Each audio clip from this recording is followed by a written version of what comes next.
Bonjour, je m'appelle Éléonore Cadou, je suis maître de conférences en droit privé à l'Université de La Réunion. Avant cela, j'ai accompli mes études juridiques à l'Université de Sceaux, en région parisienne, puis à Paris 2, puis à Paris 1, Panthéon-Sorbonne. Et c'est au sein de cette dernière université que j'ai accompli ma thèse de doctorat qui portait sur le circuit de distribution de la presse en droit des contrats. C'est également au sein de Paris 1 que j'ai entamé ma carrière professionnelle avant d'être recrutée à l'Université de La Réunion. J'assure ici des enseignements principalement en droit civil, droit des contrats, droit des personnes et de la famille, mais également en droit pénal général et en droit des libertés fondamentales.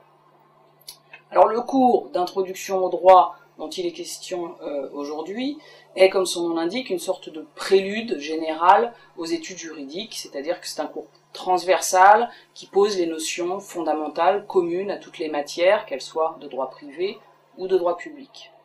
Vous aurez ainsi à vous intéresser d'abord à l'organisation juridictionnelle, puis aux sources du droit et à la façon dont elles se combinent, puis au droit subjectif en essayant de vous pencher d'abord sur les titulaires de ces droits subjectifs, puis la façon dont ces droits peuvent être mis en œuvre.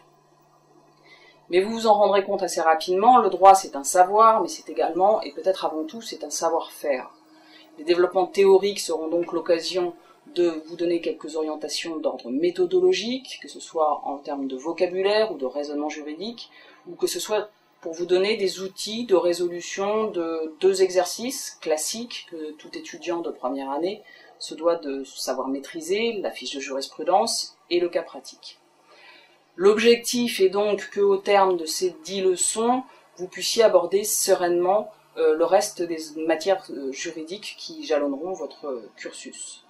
La méthode d'apprentissage que je vous recommande est d'étudier soigneusement chaque leçon, si possible dans l'ordre de leur présentation, avant de vous essayer aux exercices qui vous sont proposés et qui seront l'occasion de vérifier que vous avez correctement assimilé les notions principales.